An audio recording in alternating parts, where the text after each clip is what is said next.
자, 이번에는 국민의힘 소속 홍준표 대구시장 얘기로 가보겠습니다. 어제 대구경찰청이 대구시청을 압수수색했습니다. 대구시 공식 유튜브 채널을 홍 시장 개인 홍보에 쓰고 있다면서 시민단체가 이를 고발했기 때문입니다. 화면으로 보시죠.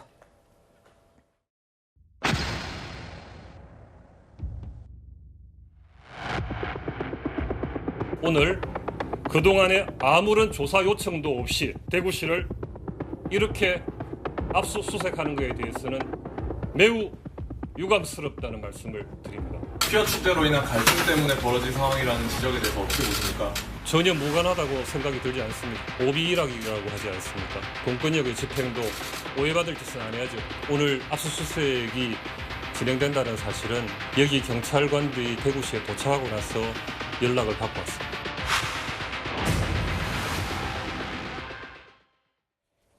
네, 홍준표 대구시장은 보복 수사라고 주장을 하고 있습니다. 그러니까는 최근 성소수자 관련 축제를 둘러싸고 갈등을 빚었던 문제를 얘기하는 것 같은데요. 어떻게 보십니까? 네,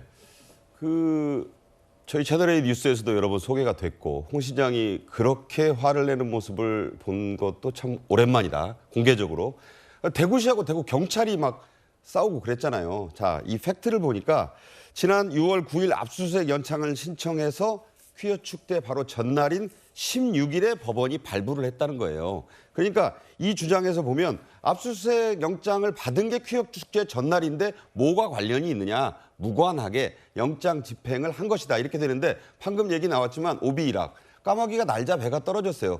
그런 다툼이 없었으면 이 말을 그대로 이해하면 될 텐데 좀 괘씸죄, 보복수사 이런 느낌이 나올 수밖에 없는 상황입니다. 대구시 관계자는 또 이렇게 반박을 했다 그래요. 예. 법원이 압수수색 영장을 발부해주기 전부터 경찰이 이 퀴어 축제 통제를 놓고 대구시와 갈등을 빚어왔다. 그러니까 서로 주장이 맞서 있잖아요. 그러니까 이 압수수색 대상이 홍준표 대구시장실 또 그리고 홍보미디어실이에요.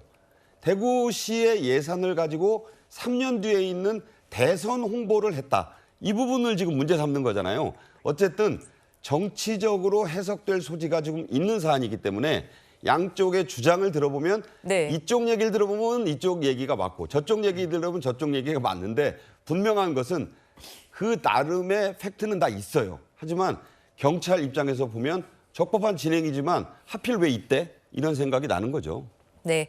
자, 그런데 보복 수사 논란을 떠나서 시민단체가 이제 홍 시장이 유튜브 채널을 개인적으로 썼다 이렇게 하는데요. 정혁진 변호사님, 이 시민단체가 고발한 내용은 어떻게 결론이 날까요? 그래서 저도 처음엔 좀 이상하다고 생각을 했어요. 왜냐하면 기사를 보니까 공직선거법 위반죄라고 했단 말이에요. 네. 근데 저는 당연히 작년 지방선거에서 무슨 그 범법행위가 있었나 그랬는데 그 공소시효가 다 지나갔거든요. 그래서 지난 선거가 그랬는데 근데 다시 한번 봤더니 이제 공무원들이 선거에 영향을 미치는 행위를 금지하도록 한 공직선거법 규정을 위반했기 때문에 이제 문제를 삼는다. 이렇게 이제 파악이 되는데 예. 그런데 이상한 거는 다음번 지방선거가 언제 있습니까? 2026년이잖아요. 그다음 다음번 대선은 언제 있습니까? 2027년이잖아요. 설마 홍준표 지금 지사가 내년 총선에 나가겠습니까? 그건 또 아닐 것 같고. 그래서 저는 좀 이상하다라고 생각을 했는데 네. 어찌됐든지 간에 그럼에도 불구하고 법원이 그 압수수색 영장을 발부했다라고 하니까 뭐 수사는 진행이 될 것 같기는 한데 조금 그 상식에 맞지 않는 그런 고발이 있었고 그에 따른 수사가 이어지는 것이 아닌가 저는 개인적으로 그렇게 판단이 됩니다. 네, 연중 의원님. 네. 이번 사태에 관련해서 국힘 내부 분위기는 어떻습니까? 별로 좋지가 않습니다. 왜냐하면 이게 지금 경찰과 일단 이 시장 간의 갈등, 이게 이제 퀴어 축제 같은 경우는 법적인 좀 미비사항이 좀 있습니다. 양쪽에 있어서. 왜냐하면 명확하게 도로를 점거해서 어떤 시위를 할 경우에 그거를 차단할 수 있는 권한이 과연 시에 있느냐, 이 부분에 대해서 명확한 규정이 없어요. 그 집시법의 어떤 입법 미비사항인데 그걸 이제 틈을 지금 충돌을 했고 지금 경찰 같은 경우는 이미 본인들이 이 축제 있기 전에 일단 발부받은 거란 아니겠습니까? 그리고 어제가 시한이었습니다. 어제가 집행할 수 있는 마지막 시한이었어요.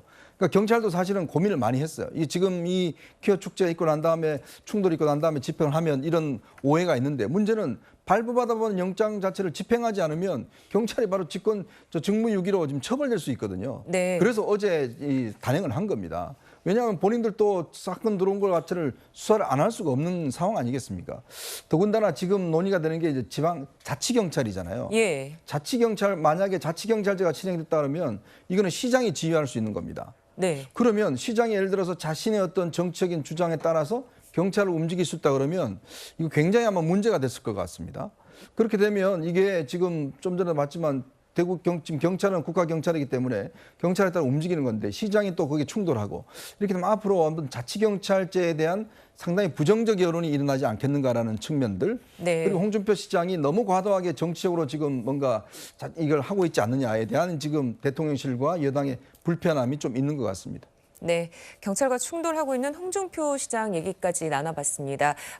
이현정 의원과 최진봉 교수님 그리고 정혁진 변호사님과는 여기서 인사 나누고요. 저희는 다음 주제로 가겠습니다.